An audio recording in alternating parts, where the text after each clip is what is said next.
天口慶又捱夜，就一定要煲呢煲苦瓜黃豆排骨湯啦。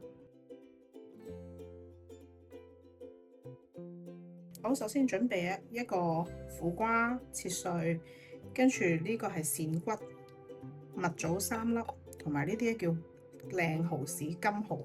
咁仲有啲黃豆，我提前1個鐘用溫水浸嘅。首先將啲鱔骨飛一飛水，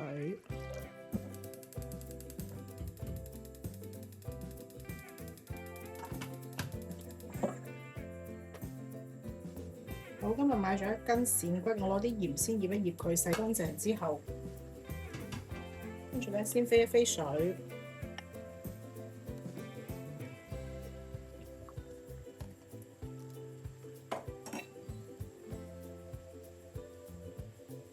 攞片薑，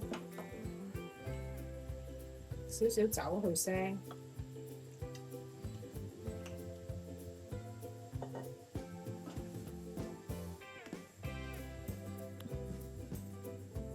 飛飛啲血水，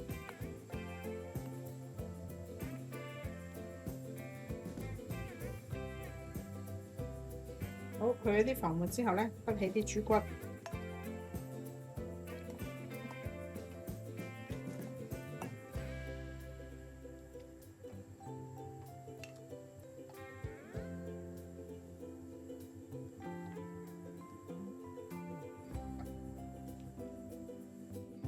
苦瓜咧，盡量買呢一種矮嘅、圓嘅，呢啲叫雷公咗，佢特別有苦瓜味嘅。咁我哋就切碎，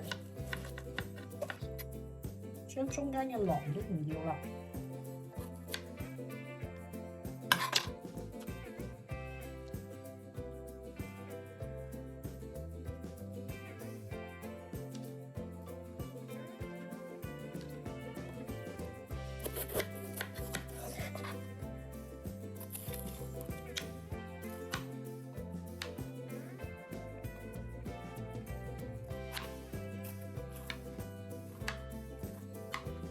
好，首先我哋先落苦瓜，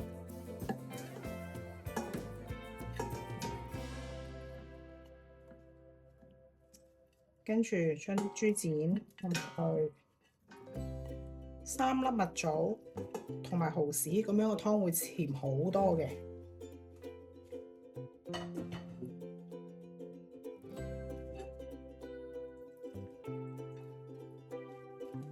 提前1小時浸咗啲黃豆，跟住撞啲滾水落去，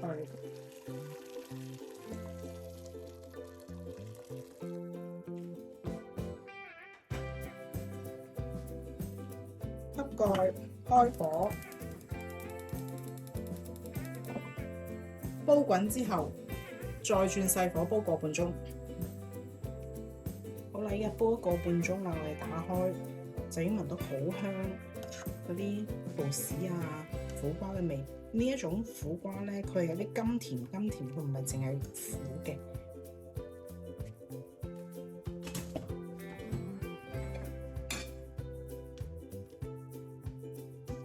因為啲骨咧頭先攞鹽醃，所以我而家就唔落鹽啦，就已經有啲味㗎啦。分享俾大家，希望你哋鍾意啊！記得幫我點讚、訂閱、share 俾朋友。